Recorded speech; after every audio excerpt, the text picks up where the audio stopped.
I earned my degree online at Arizona State University. I chose to get my degree at ASU because I knew that I'd get a quality education, they were recognized for excellence, and that I would be prepared for the workforce upon graduating. To be associated with ASU, both as a student and alum, it makes me extremely proud, and having experienced the program, I know now that I'm set up for success. Learn more at asuonline.asu.edu. This podcast is part of the Neverland Network, where faith meets video games, movies, and fun. Find more shows like this at neverlandpodcast.com.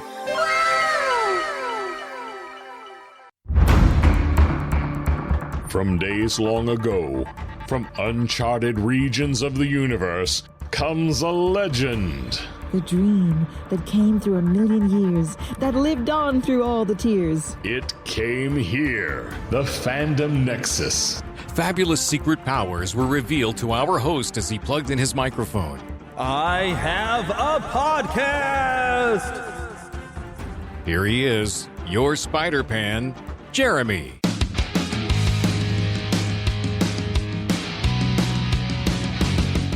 Yes, here I am back for another week. I know it was a little bit longer of the week since our last show. We had a special Superman show for the weekend, but I'm kind of getting used to releasing things on Wednesdays, and we didn't get to have a Watching Movies with My Pastor episode. Just kind of how things have worked out. But we're back here in the Fandom Nexus for some more fun, and it's a very special episode because we are welcoming back Mr. Tom Ameen, piano player and composer. He's got another album that is available out there on Apple Music, Spotify, anywhere you want to go and get it. It is awesome. I've been enjoying it. We're going to talk to him all about that album and how much I'm enjoying it here later in the show. That is definitely coming up. As we work our way there, though, we do, of course, have at least one piece of news that I want to get into. I like to pay tribute when someone passed away that maybe we were entertained by them back when we were kids in the 80s. And Malcolm-Jamal Warner has passed away, so we're going to spend a little bit of time dedicating a little bit of the show towards memorializing him. But otherwise, a lot of just fun stuff to be here on the show today. So I'm glad you downloaded, glad you came along with us today, and hope you're going to have fun with us, because that is the idea around here, is that we want to have some fun. So what have I been watching? Really? I'm trying to think. Have I really watched anything? I don't feel like I've had time to sit and watch stuff because I've been too busy. What have I been playing? Final Fantasy VI. As I started up, I think I mentioned last show that I finally finished Final Fantasy V and got my Platinum Trophy. So, of course, I started up on 6. And, of course, I played 2 versions of Dark Forces for both PS4 and PS5. I got those 2 Platinum Trophies. So I've been playing 6. And I'm spending a little bit of time on 7 because there's some trophies I didn't get. And I thought, you know what? I might be able to Platinum that one. And I'll just work my way up and get a Platinum Trophy on these things. So 6, though, I got to say, there's such a variety of characters in this one. This one, I have seen in some fan groups that this is a favorite Final Fantasy game for people who are fans of the series, and I can see why. This is very, very good. I mean, you can tell it's Super Nintendo, but this, I think, was towards the later years of the Super Nintendo when things were winding down, but everybody had figured out what the real capabilities of what you could do and push the levels of what you could do with the system. I mean, they were really pushing the envelope on it. And it's really, the sprites are very different from what I've seen in the previous games. The characters are a bit more fleshed out. They're a little bigger. Wow. And the music, of course, now the reason I'm hearing the music as it's been remastered and reorchestrated for this. But I did see where Nobuo Uematsu said this is his favorite music of that he's worked on in the games, and it has been very good. And I've even had a scene where you're at an opera house, and I guess there was music probably just written for it, and the lyrics were popping up on screen. But now they were able to have somebody actually sing the lyrics to the tunes that was written. And I've been enjoying the music. I've been enjoying all the different characters in this one. It's really been pretty good. So this feels like you're getting onto part of what I've gotten maybe more used to for having played 7 and then having played 14 a little bit. I need to come back and play some more 14, but I'm playing all these other ones. But playing 15 and 16 and playing, of course, the remake and rebirth of 7. The level of character development of story really has stepped up. I mean, 5 and 4 were very, very good. So I'm trying to think. It was, I guess, 3 in the series, which would have been released to us as 2, I think. There's a pretty good story arc in there, but wow, the character development has really grown. Really grew at this time. They took a really big leap and gave everybody a lot of backstory. So you really are kind of hoping all these different characters have something to resolve, something that's going on in their life, and amongst the story. And it's moving pretty fast. I'm in, from the guide I'm trying to use to make sure I find everything. I'm in the 6th chapter of 8 chapters. So I guess I'm moving pretty fast through the game. And after I do that, I'll concentrate a little bit on completing 7 one more time. I say that, I'll probably play it again sometime too. But trying to get all the remaining trophies, and then I'll jump on to 8, which I've never played before. And I believe I own a copy of 8, 9, and 10, and even 10 too. And after I've played through those, I guess I think 11 is an online one. It might still exist. But I'll try to play like 12 and 13. I've almost now played every one of the games in this series and been enjoying myself. I took a little break, earlier. But there's some other role-playing games that I'm going to try out, like Ni no Kuni 2. I probably should play the original one, but I think Ni no Kuni 2, I saw more footage of that, and I was kind of interested to play it. And it's a separate story from the other. I think there's another one over here. I've got, not a Dragon Age, but Dragon Warrior? Where is it? Dragon Quest 3, or no, I can't read it from where I'm at sitting here in my chair, but I'm gonna try all these different ones. I'm doing a lot more turn-based combat than I used to do. Maybe I'm getting older and I'm settling down and I'm playing more turn-based. I don't know, but people have been fans of turn-based combat for a very long time. Something I'm about to start playing, speaking of a role-playing game. So this past year, I think is one, they've released the Marvel Multiverses role-playing game set, and I have made a purchase of a core rule book plus a kit to do an Escape from Planet Hulk story. So it has a few characters in there that maybe weren't in the core book. I don't know, but I'm learning it. I'm still reading through the book, and I'm learning now, of course, the character creation. Philip and I have characters we came up with when we were in middle school. And I'm learning how we can adapt and bring those characters into the Marvel universe to play with in this. And then I'm going to have my wife come up with a character. I also think it'll be fun to put myself in there as the Spider-Pan, put my team of Neverlanders together, and I'll start with just the initial power of flight, because pixie dust and happy thoughts make me fly, and we'll build up from there as we get experience. And so we'll play along and like that. Of course, I've got to also be the narrator, so I'm going to be running the game as well as playing whatever characters I bring to life in there. So I'm pretty excited to get started on that one. It takes a lot of learning, and I might find a group to maybe play with online a little bit to kind of get myself a bit more accustomed to the game.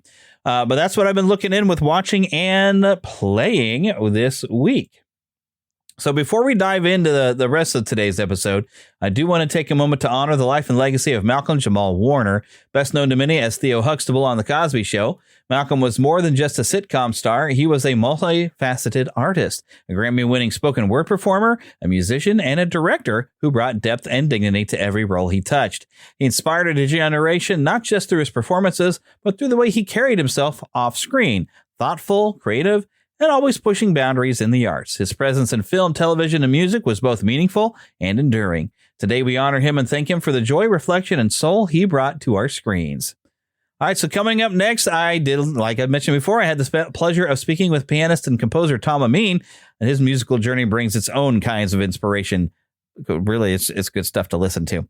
So we'll take a quick break, and we'll come right back with Tom Ameen. And basically what I mean by a quick break, can I tell you a little bit about Dubby?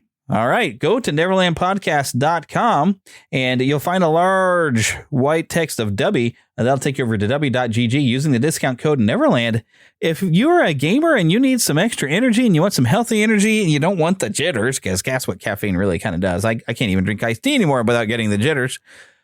This gives you a lot of different flavors and options. It's a little mix that you just mix it with water, and you can even get different kind of bottles to drink it out of. Lots of fun things over there at Dubby. Once again, get some energy without getting the jitters. And I do want to take the time, in case you haven't seen the new website, neverlandpodcast.com is now the Neverland network of podcasts. And we've got a lot of different podcasts that I'm running in there. I'm even bringing back the Mighty Marvel Tooncast. I'm trying to get my wife up to speed on the last episodes that Tim and I were watching. Originally, I was doing this with Tim Nidell of what you do Saturday Morning Rewind. He used to do. He's got a different YouTube channel. And he's working on a documentary, but he got to where he was so busy he couldn't keep up with it. So I didn't want to do it by myself, and so I kind of stopped the show. And that's been years and years and years ago. Well, I want to bring it back, and I thought it would be kind of a fun and a new angle to have my wife watch these old Marvel cartoons and be able to come from that perspective and not really being that familiar with the Marvel Universe other than maybe movies. You know, she hasn't really sat and read a comic book. But of course, we'll do the same insights on the different characters that pop up in the series. And what we mainly used to do was X-Men and Spider-Man. But as we came to the end, we'd recorded, but it became a lost episode. Somebody had requested we watch the Incredible Hulk series from the 90s. So we'll all be mixing that in, and also watching some shows from the 80s, like the Spider-Man and His Amazing Friends. And the fun thing is, a lot of these series are available if you happen to have a Disney Plus account, and you can watch those shows there. And that's probably how I'm going to watch a lot of them. I think they even have a Fantastic Four and the Iron Man cartoon from the 90s, I believe, are on Disney Plus. Either that or I'll find a way to be able to watch them. So we'll be able to mix it up and watch a lot of different shows. And for anyone who's a Patreon supporter, which basically if you're Patreon supporting through the Neverland Network, you're going to get access to every special bonus that I do here at the Fandom Nexus, or for watching movies with my pastor, or bonus episodes we're going to do with watching or with the Mighty Marvel Tooncast. I'm going to have her, because she's a big anime fan. I'm going to have her sit me down and watch some anime. Now, there's some stuff I've watched and some stuff I think we're going to rewatch, but we can discuss the episodes of some anime for our Patreon supporters. And I'll probably even release those for those of you who are Red Circle exclusive members, which once we get that going, I'll start setting up some exclusive episodes. And you'll find out how to get membership with our Red Circle, which Red Circle is that's where I'm hosting the podcast. And so it's in the show notes. I make sure that you can go and get bonus episodes through there as well. So lots of ways that you can get some fun stuff, and you can help support the show by doing that. All right. Well, without any more further ado from me, let's jump right in with Mr. Tom Ameen. All right, so now we are welcoming back the great Tom Ameen. I don't know what really to title besides, composer, piano extraordinaire, guy who apparently plays a little heavy-handed sometimes, but you just get emotional, get passionate about your music, so. Exactly. Thank you. I like that intro. Thank you. Works for me. First time you came on, you were told people criticize you for sometimes you hit the keys too hard. I'm like, that's passion. That's what that is.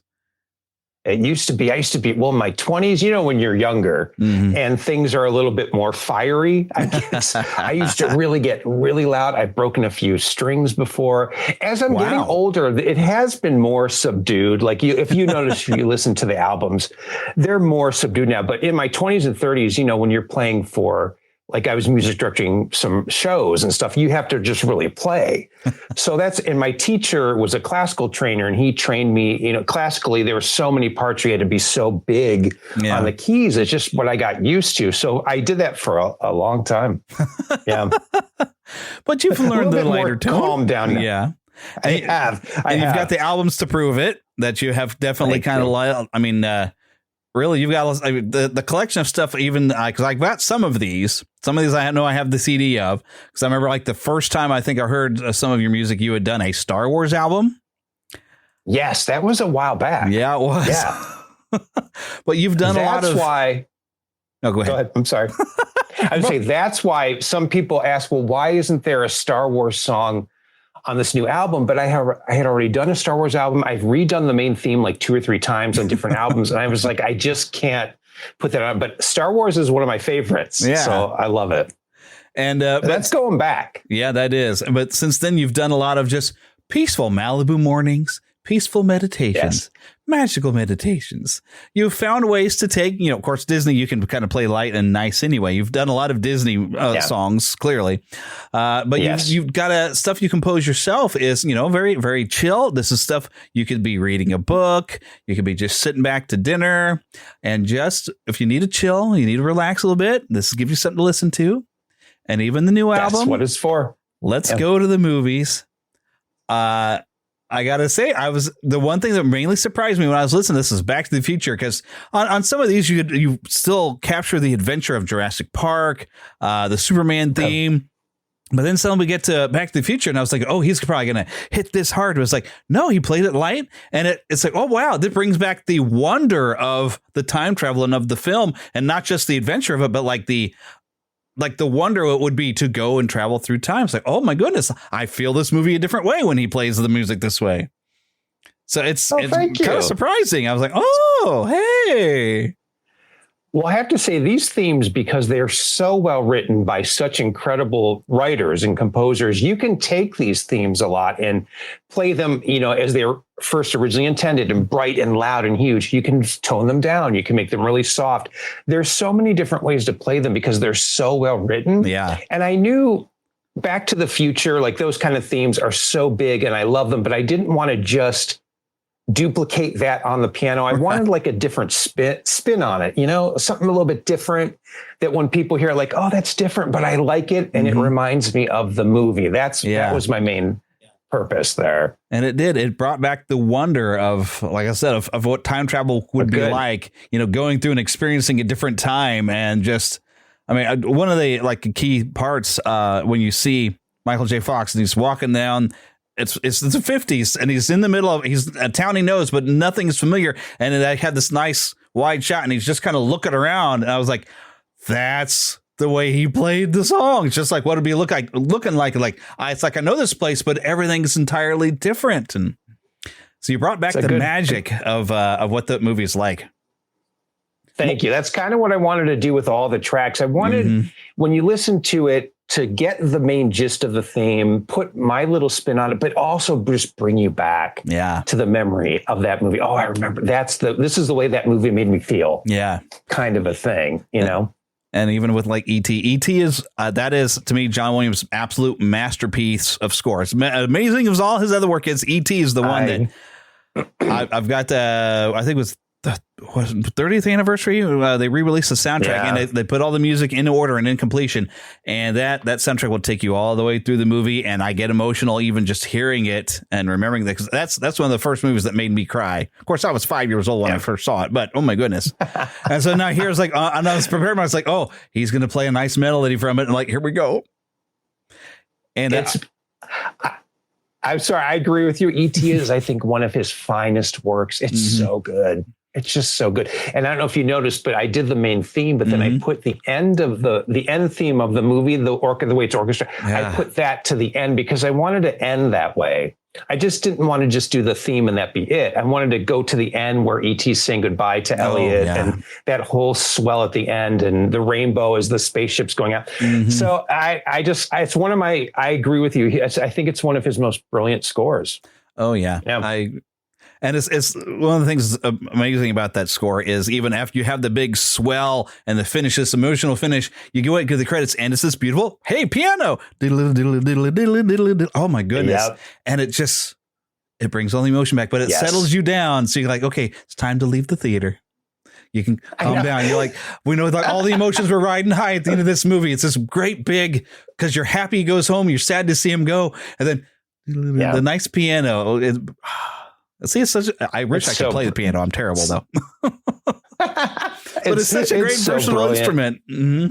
It's a beautiful thing. And I was fortunate enough at one point, this was years ago, maybe 5 or 6 years ago, the Hollywood Bowl here in Los Angeles does, which I think they do in a lot of other cities too. They will play the live orchestration under the movie. They'll show the movie on huge screens. And John Williams, I can't remember a few of them. He's been there conducting.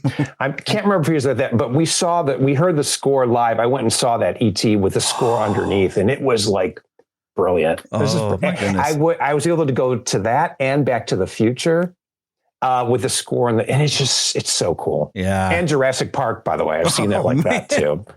Really cool. Really I think we've gotten a few things with the Kansas City Symphony has done, I think, one of the Harry Potter movies and some other ones that I never get to go. Yeah. And I even missed out, but I had an excuse. I was at a convention here in town, but on that same day they had, they were doing the works of John Williams as a collection. And one of my coworkers went to that and I was like, well, I was at the convention and I had fun at my convention, Nice. So, but I was like, man, if I could afford to have done both, but I had a good time at Planet Comic-Con, but I was like, man, I really feel like I missed out not getting to see John Williams performed live. But it's not like he was here conducting. So if he was here conducting, I'd have been like, forget it. Stop everything. We're going to see John Williams.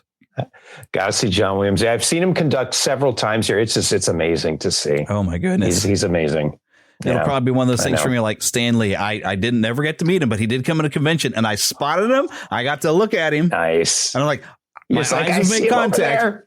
But that's about as close as I got. And I'm like, John Williams is probably going to be that same thing. I'm being like, almost, but not. Yeah. He's right there, right? Right there. Exactly. That's amazing. If he ever comes to town on a tour, like bring the Boston Pops around or something. Come on. Oh, yeah. Just do it. Do it. Tour around. Now, here's an odd thing that I don't know if you've ever considered. I have recently, of course, I'm a big video game player anyway, but with the Final Fantasy VII Remake and Rebirth, the full orchestration now, and I always screw up his name because I'm not good at speaking Japanese at all, but Nobuo Uematsu. And I thought I was alone in thinking this, but he is like the John Williams of games. And nice. When they fully, because he's been doing the Final Fantasy games since like the first one. I think he's kind of pulled away, and he reminds me of John Williams because he plays a jazz band. And occasionally, he'll record something on his own, so you get like a different take of some of his music he's composed. But having the full range of a full symphony playing for these games, you really get the depth of everything he's composed. But I've always kind of wondered, it's like, you haven't tackled any video game music at this point, have you?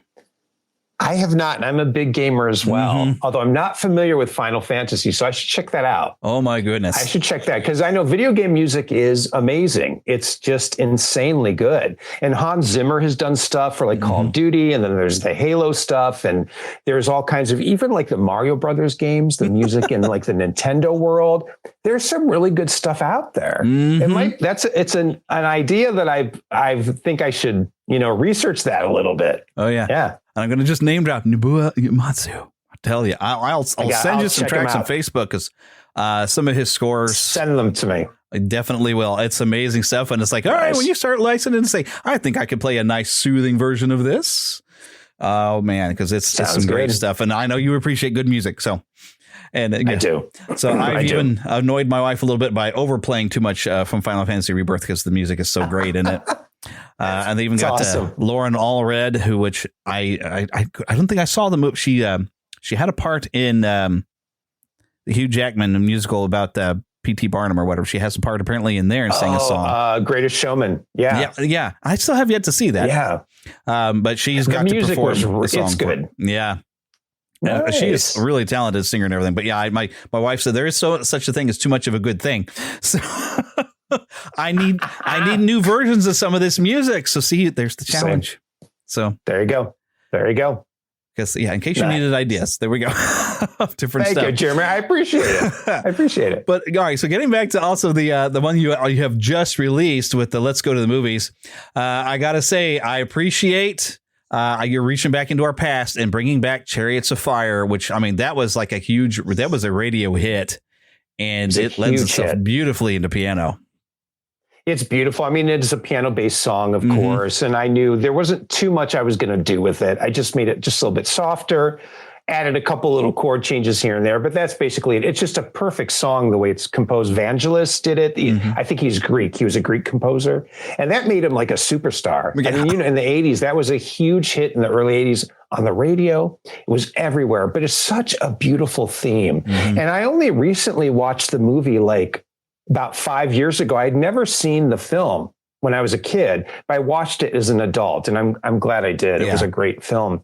But that theme was just so amazing. And I had to put that on there because as I was learning piano, like that was one of the themes that so many of us learned, you know? And it's such an inspiring melody that it makes you want to get out on the beach and run. And just run on the beach. I know. Run on the beach. Exactly. I don't look as good as Hasselhoff does because my belly will jiggle and, I don't have the muscle tone.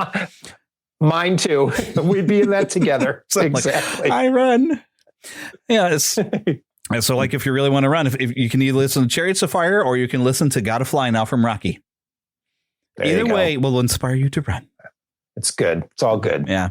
That's the power of music. It does help. That's how I get to my workouts. And even, man, I am not a fan of Titanic, I will admit, but goodness sakes, it's James Horner, and he's one of the best. Yeah, James Horner. I really enjoyed that melody. It's like, I don't like this movie so much because the second time I watched it, I realized like I'm not really into this movie until the ship's starting going down, because then it's exciting. But until then, I was like, this is the most pedantic, lame soap opera love story I think I've ever seen on film. It's like, I'm not buying it anymore, And then all of a sudden, but then when the ship starts going down, I was like, ooh, now I'm invested, and it's a tragedy and it's an adventure. We're trying to survive, and she's not making room on that thing for him anymore. But the music, I forgot how great the music was until I was listening to it. And Beautiful. I was like, yeah. even music, movies aren't great. The music. Yeah, it's outstanding music. It's just so well done. And James Horner just knocked that one out of the park. It was just a brilliant score. Every theme is great, not just the My Heart Will Go On, but he has all these other themes that run, as you know, throughout the film. And it was just so I wanted to just do a medley, because I thought it deserved a medley of some of those themes. And I don't know if you noticed, but the main theme, My Heart Will Go On, I didn't want to just play it like normal because it's been done. Everyone's done it. Everyone knows it. So I turned it into a waltz just to make it a little bit different. I was like, this is kind of cool. It turned out pretty cool, I thought. Yeah, it did. It really did. And I could understand, because I was hearing how it was kind of going different ways and different songs. I'm like, it would be hard when you got the entire score of a film is brilliant. It's like, how do you choose what? Okay, I can't do just one. I have to do something that's every piece. And so what was the selection process like for okay, what pieces do I want to try to play a section of? Well, was that, you mean for Titanic or for the whole for thing? All of them? So, because everything's got a medley. I mean, you encompassed a lot. Yeah, that's true. I just knew Titanic, I wanted to do the medley, but I knew with all these other pieces, they were mainly songs that I loved as music was starting in me. As I was starting to come into it when I was 12 years old or 13 or whatever. That's why you'll notice it's only from the 70s to the 90s. I just wanted to start with those time periods. That's what I wanted to do. So I thought, if people like this, I'll do more. I mean, definitely want to do more. But I wanted to focus on that time period because I was about 12 when I started playing. And then that's why the earliest song on there is the Benji theme from 1974. Now, I wasn't a musician then. I was very young. I was just a little boy. But that song stayed with me. And then as I got older, I started to play and sing that I Feel Love song and blah, blah, blah. So I just wanted to do songs that I loved to play and that struck a chord with me as I was growing up in my teenage years and early 20s. So that's how I went to choose those songs. And I wanted to do songs that people knew. I wanted to put the theme to White Fang on there, which was a Disney film, which has an incredibly beautiful score. But I was like, I don't think people are going to know that one that well. So that's why I went with ones that were mostly well known. Yeah, I thought, although for the first time, Benji was something that's it's almost been forgotten. And I remember, I think I was really little. I've probably seen the entire movie when I was 2 years old or something. I mean, I remember Benji, but I didn't remember the music. So I was like, okay, let me just enjoy the music for what it is. It's not going to bring back any memories, but it's still just fun to listen to. The only Benji movie I remember being older that I watched was Benji the Hunted, and that was stressful. That was in the 80s. That was a stressful movie. Yeah, so I didn't enjoy it. But the original Benji, I feel like I need to watch. The Benji, if you can, I mean, it's completely dated. I mean, it's really dated, but the dog is the star of that movie. That dog was just brilliant. What they got him to do, the way he acted, in the film. And it was, I guess, the first movie that was really told from the dog's perspective. Yeah. A lot of cuts where he's down on the ground and they're shooting shots of him running, but you're with him, on the ground. I mean, I love it because I grew up with it. Right. So, but the theme was beautiful. I Feel Love. It's a really nice theme. So that's why I put nice that on to listen there. to. He-Man and the Masters of the Universe will be back right after these messages. Life is a workout, and Smoothie King is here to help you power through. Whether you're grinding out bicep curls or muscling the couch across the living room, crushing morning miles, or sprinting through back-to-back meetings, Smoothie King has fuel to help you maximize your workouts, own your recovery, and elevate your game. Give your body the energy, protein, and power it needs with a lineup of delicious smoothies made to help you conquer your goals. Only at Smoothie King. This podcast is part of the Neverland Network, where faith meets video games, movies, and fun. Find more shows like this at neverlandpodcast.com.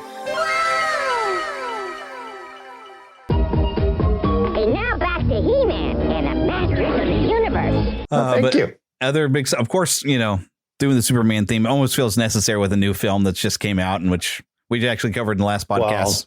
Loved the movie. It's a good movie. I really liked it. I'm going to have to see it. I haven't seen it. I'm going to have to watch it. Especially because when you hear the John Williams music play in a different style, it's because it couldn't be Superman without hearing a little bit of those themes. A little bit of that. I figure they have to put a little bit of that in there, right? And you can on Apple Music, you can go and listen to the score, and it's almost like a love letter to right. It's in there actually quite a bit that you hear, even just played differently. That's kind of like how you're doing on piano. You just play it a little differently, but yet you still recognize it, but you get to kind of look at it in a different way. And it feels like what they were trying to do is like when you hear the Superman theme, you want to just feel positive and inspired, not so much because John Williams did it as a march. It's known as the Superman march, and it gets you all feeling excited and stuff. But they slow it down, and it's now you feel just inspired. You feel like a goodness, and so this is why I want to encourage people. Like Tom's giving you a very different version. I got hair standing up really weird. Tom's giving you a different version of these themes that I know a lot of it. The wonder of Back to the Future, the goodness of Superman, the inspiration, of course, Chariots of Fire is kind of inspiration anyway, but when you play it just right, it's an emotional journey listening through the album. I listen to it at work, and when you have to deal with a lot of crap at work, sometimes listening to this is like, you know what? Everything's good. I'm just going to listen, and you just kind of smile, and it takes you back to some memories. And so, it was a journey listening to this album. Oh, thank you, Jeremy. I appreciate it. That's what I hope. That's what I kind of wanted for the listener. That's what I'm hoping evokes, like your memories, the loves of the movies. Like if you remember when you saw the movie, who you saw it with, like, I was 10 when that came out and I remember blah, blah. Like, that's just kind of what I wanted to invoke. But, Superman, that theme is important to me because that's the first time I heard that song. We went and saw Superman 2 at the theater or something. And I heard that theme. And I went home and started playing it on the piano. Without ever having a lesson, I could hear it, and I just started to play that song. That main theme awoke the music in me. Basically. My goodness! So that theme is very special to me. Oh, Superman theme. Yeah, even with Ken Horn and not John Williams, it was still good. They had the roots. Yeah, I'm sure it is. I'm sure it is. I actually was just watching Superman 2 again, and I could listen. It's like, you can tell it's not John Williams conducting, but this music is still just brilliant. So It's just brilliant stuff. I think between that and Star Wars, of course, when I was a little kid, I couldn't tell the difference between Star Wars and Superman. They were so similar in the John Williams-ness of it that I was like, is this the same music? And I don't think it was till the 5th grade that I really started to appreciate music when I had a teacher who actually had us sit and we went through the musical version of the story of the Phantom of the Opera and we listened to the music of that. And then she would play other pieces for us. It's like, okay, what story pops up in your mind when you hear this music? And we'd listen, then we'd start writing down what it evoked in us. And so, movie scores, that's a gateway drug. If you just stop and let's listen to the music that somebody put in this movie, where they're trying to tell you a story with music. And so you can just sit back. And so this album is a collection of stories. Just, each one's only got a few minutes to tell you that whole story. Of course, some stories I didn't know what the story was telling me because I forgot Benji what the story was other than cute little scruffy dog, That's okay. Yeah, exactly. That's okay. That's okay. It's probably way before your time. So that's okay. Well, I wasn't alive in 74. I was negative 3 years. So I didn't come along until 77 on the exact day after Star Wars was released. And I like to joke that the reason why I wasn't born on that exact day is because Mom was in the theater and didn't want to give birth to me. She wanted to see the movie first. Right. So exactly. That's what I say. Yeah. And she can't contradict me because she's already passed. So okay. I see. I got you. Yeah. I remember seeing that movie in 77. We had to sit in the very front row and look, because it was packed. I mean, it was, it was a phenomenon then. And that's when I first fell in love with Star Wars, of course, but we had to sit in the front row and look up for the whole 2 hours, but we had never seen anything like that before. I mean, we just hadn't seen any space thing like that. And it was just, it's crazy. Yeah. It was crazy. It was good. And that's one of the things everybody learned about John Williams is he could tell you a story with that music, even from Jaws. Sure can. Oh, yeah. He could terrify you and he could be the shark. So yes. Exactly. The only theme that didn't make this album that I'm going to definitely put on another one if I do was I wanted to do Indiana Jones. Ooh. But I didn't have enough time to like really work it out in the way that I felt really good about. So I'm like, you know what, we're going to shelf it and put it away for like the next one or something. That was one of the only themes that I really wanted to get on there, but it just didn't, I couldn't get it to work in the time frame that I needed. So, but it's definitely there for the next one. And you've got options with that because even if you just look at the original trilogy, you've got, of course, the Raiders March. You've got the theme for the Ark. You even get really some great themes for Short Round in the second one. And there's a great theme for the Last Crusade. And I think there's even some themes that kind of help. It's kind of the relationship between Indy and his father. There's really beautiful music in there. There's good themes in that one, too. So the options, so like, okay, how do you narrow that down? So I completely understand. It's like, I couldn't get it. You could do an entire album of music from Indiana Jones now. You could. I totally could. Mm-hmm. That's another, it's another idea. I know. Because I did a whole Star Wars album. So. Yes. And it's a good, fun Star Wars album. So, yeah. Thanks. Thank you. Yeah. Good ideas, Jeremy. Mm-hmm. I like them. Oh, yeah. And I've even got to catch up on stuff. I didn't realize you would put out a Disney Villains album. I just saw That's that. That's one of my favorites. I've added it to my Apple library. I'm going to check this out tomorrow. Thank you. It's called Even Villains Have a Soft Side. And what I wanted to do is take all the major villain songs, but recreate them to make them really soft, really pretty, and really thought-provoking, like you actually care for the villain. Like they have a soft side that you never see. Like that's what I wanted to do with that. And I had a ball. It was a lot of fun to do that. I enjoyed that one.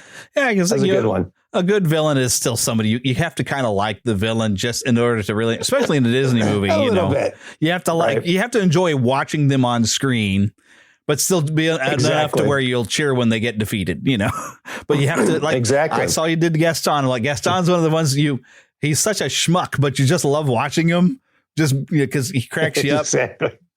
So exactly, he's a good villain, and I even did the Pirates ride, Pirates of the Caribbean, Yo-Ho Pirates Life, but it's a ballad. It's like a pop ballad. It's really cute, so it's kind of fun.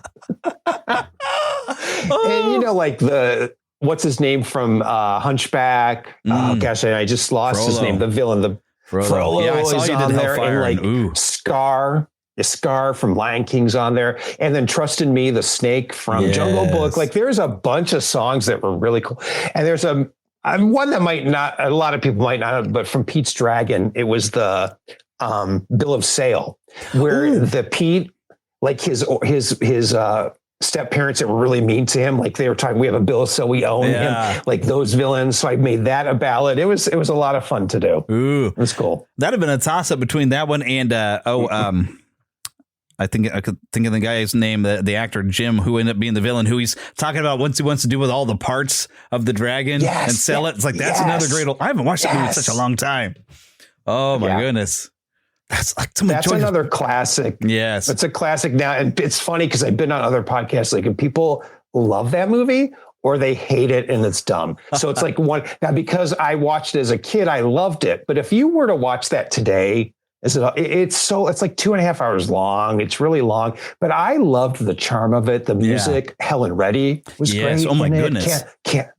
Yeah. So I've always had a soft spot for me, Pete's Dragon, the original. Yeah. And I watched it. I was older. I think I was a teenager first time I saw it. And so I still love it as an adult, there's a point it kind of feels like it slows down for a little bit, but then it comes right back. But it's I love the scene where she's just singing Candle on the Water. And it's just her on the lighthouse. And she's singing, it's beautiful. I love it. Oh my goodness. Yeah. I tell you what, back at the time, I don't know that she could have been topped other than Karen Carpenter for just having quality of voice. I know. Oh my goodness. Karen is my favorite. She's my favorite female singer ever. Yeah. You're hitting all the right notes with me tonight, Jeremy. That's one of the things that all these years I didn't realize, because my mom had Carpenter's albums on vinyl, so we would listen to those and her Bee Gees record, along with my Michael Jackson. Of course. But I had no idea that she could drum like that until like these videos suddenly been popping up, and it's like, holy cow. Yeah. I mean, she was a great drummer. Like that's stinking amazing. But I mean, she's just precise. Everything's just like perfect. It's like, wow, this kind of reminds me of my old band teacher in middle school when he was trying to instruct the drum line and everything. And he was like, you have to keep counting. You have to go. So watch all this too. And he do this complicated thing on his drum set and everything. It's like, it's all on counting off everything. And if you don't keep your counting, like, It's like, it's about precision. And she just nailed that precision. There's like no wasted movement when you watch her drum. I'm like, no, she's phenomenal. Yeah, wow. she was amazing. And then on top of that, she just opened her mouth. She never had any formal training. That was just her natural voice that came out. Well, I wish I had that. But I know. Me too. If I had that, I'd have be famous. There you go, Jeremy. Yeah. People like to hear me talk, man. I've been told, but they all sometimes, I think they wish I'd shut up sometimes too. But oh, you're fine. You're just fine. I talk too much. But yeah, see, that's okay. I've tried to have many different talents, and talking is the only one I have. That's why you have a successful podcast. This is why. That's the thing. And yet no one will put me on the radio. I keep trying to get, I work in television. I know I don't get to be on the radio because I can make videos. But I get to voice a lot of the ads I make for television. So there you go. There we go. That's good. I've got at least one cartoon character that I created to help kids to stop on red, So I got a little talking stop sign I did for, So I have other abilities, I guess. So, yes, it's fun working in television, but I miss radio. My brief time that I had when I was just doing news. But this way we have the podcast and we can talk about music and have all kinds of fun, and we can geek out on just about anything. Yeah, that's awesome. It's great. Yeah. It's great. We have it. So once again, I will remind you all that everything is available on Apple Music, so you can check it out and you can listen to it there. You also have stuff available. I believe you have a website as well, don't you? I did. I just relaunched it. It's tomameenmusic.com. But it basically will just bring you to where it has like listen here to all the album. There's a music page where you could look at the different albums, but it just has clicks to like the music's on Apple Music, Spotify, Amazon. It's everywhere on YouTube. So anywhere you want to listen, feel free to. Yeah. And then make sure you buy the albums. Tom needs money so he can make another one. So I can make another one. I know. But I understand most people stream these days. Yeah. I get it. I mean, I get it. But wherever you want to listen to, enjoy it. And if get in touch with me on Facebook, whatever, just let me know what your favorite song is. I love to hear what people think of it. Yeah. Well, golly, what was my favorite one on this one? Well, I gotta say, Back to the Future is the one that took me aback the most because it created a whole new sense of wonder about the whole thing. Like, because it's the one that's the one that I think, because all along I was like, oh yeah, Superman. Oh, that's so good. And then all of a sudden Back to the Future, I'm like, ooh, this is going to be, because even like Jurassic Park, because you mix the main theme and you did the anthem and you had the excitement and the feel going along. It's like, oh, yes, this is good. And then I was like, oh, Back to the Future, this will be exciting. And then it's like, ooh, there's the Back to the Future theme, but slowing it down. It's like, this is the wonder of time travel and the adventure. But quietly. I'm like, ooh. So I think that's the one that really caught me off guard the most. I was like, this is nice. I feel inspired. I'm going to buy a DeLorean now. All right, exactly. I'm glad you like that. Was one of my favorite ones to do. I love doing that. And I also loved Gizmo's theme. Oh, golly. That Jerry Goldsmith, like he was another really good writer. And his theme for that little Gizmo was just so beautiful. Yeah. So I've always loved that one too. Yes, that was okay. That might be my number 2 that was on the one because I love the Gizmo theme and to hear it. And it sounded like you did a bit of a melody of within some of the Gizmo theme in there because like Gizmo, you get used to hearing the melody because, he'll sing it. And then you hear, like in the original film, the orchestration follow up and join Gizmo in the song and then play it whenever he's representing him. And it is such a sweet song for such a maniacal movie that it is. I know. It's a beautiful, beautiful theme.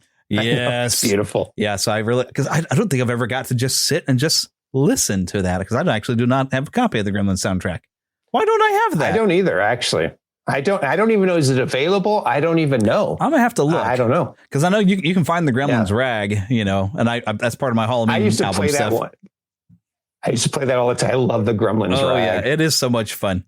That's one of the things I did a couple years ago with this podcast. I had this young teenage girl that I knew her parents and everything, and they wanted to have her intern with me. And I thought, okay, well, some of the stuff I'm going to do, I'm going to have you watch old 80s movies and give your take on it. And she hadn't seen Gremlins.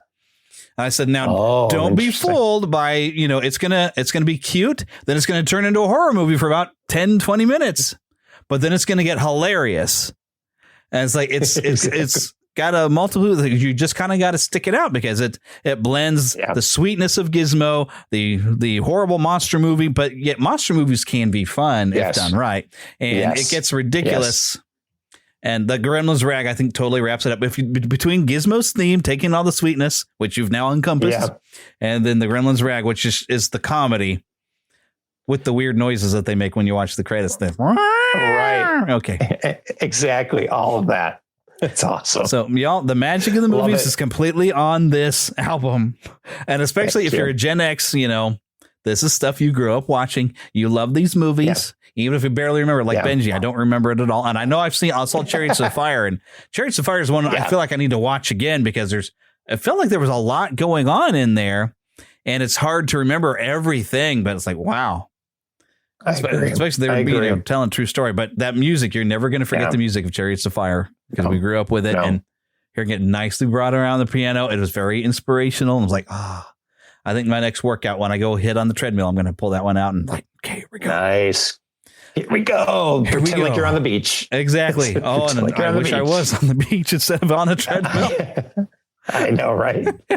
Exactly. Yes. Even though I can't swim, but that's okay. On the beach, I'm safe. I don't drown myself. Yeah. So, yes. You're just on the sand. You're in the sand. You're good. Mm-hmm. Good. And it gets everywhere. So, okay. I know. That's a whole other podcast. That's a whole other I don't know how issue. that happens, but it does. It does. Yeah. I know. Yeah. So anyways, we're going to wrap this up here before I start getting any more ridiculous. But anyways, once again, so Tom Ameen Music, or heck, just go to Apple Music, go to Spotify, search for Tom Ameen. Yep. He's got a whole mess of stuff, and some stuff I don't think I've listened to everything on here. Nice. So I'm definitely like the next thing on my agenda, and I see some of this other, the Softest Side of Magic. I think that was the last time I actually had you on. I think we talked about that one. I think you're right. That's right. Because we talked a little bit about Magical Meditations at the time too, because that has also some Disney. Yeah. So Magical. That's the one where it's really slow. Now that's the one where I did what we call the felt piano, which is where you put a piece of felt cloth over the hammers. So the piano is really, really soft. I wanted to do that one where you could just put that on and just fall asleep or study, so it's really just meditative. That one's really slow, but I love doing it. I thought it was a lot of fun. That was a good one. I like that one a lot. Maybe I need to break that. I couldn't hardly get to sleep at all last night. I kind of tend to be an insomniac, so maybe I need to listen to that. Maybe a little Magical Meditations might do you good. It might just work for me. Except for I have a habit, if I really like a tune, I kind of just sit there and listen, and I'll kind of sing along with it. So I have listened to some of your stuff there, and I kind of hum along or sing along, even if I don't know all the words. Listen to these Disney albums, like I know this song, and I sing along, even if I get the lyrics wrong. I kind of get that way. So I don't know if it would necessarily work, but I might have to give that a try tonight.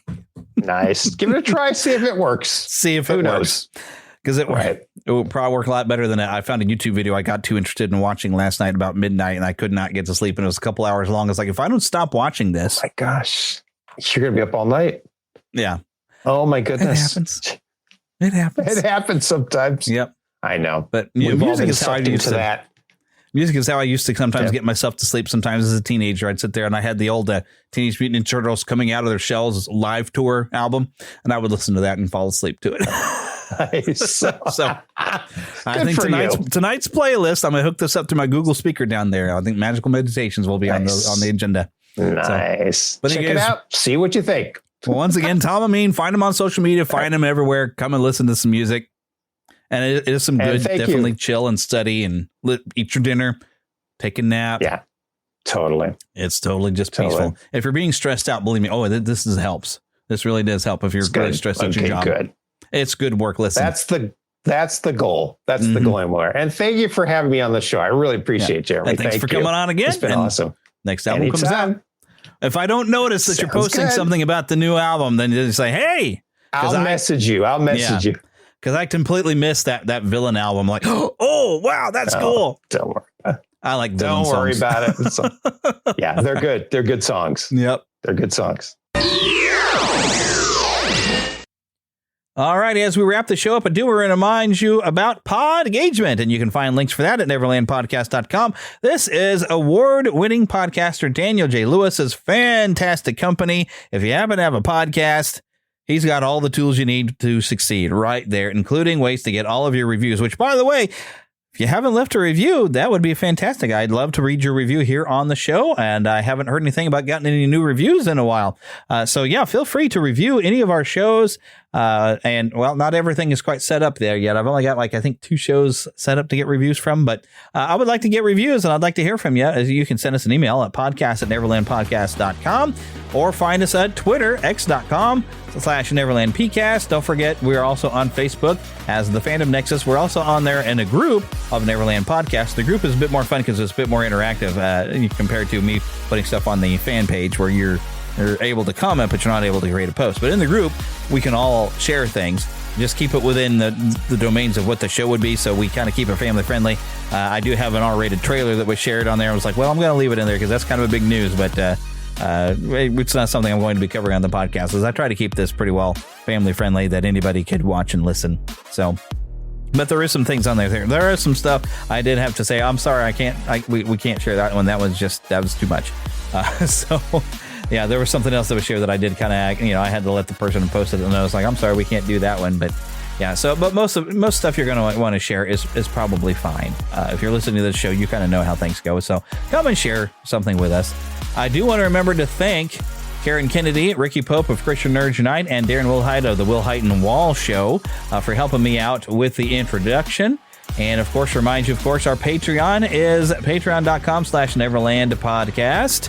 You can find links for that, of course, on the website, where you can also join the Neverlanders, where we have our Lost Boys and Pixies. Why do we have Pixies? Because girls are too clever and they don't get lost.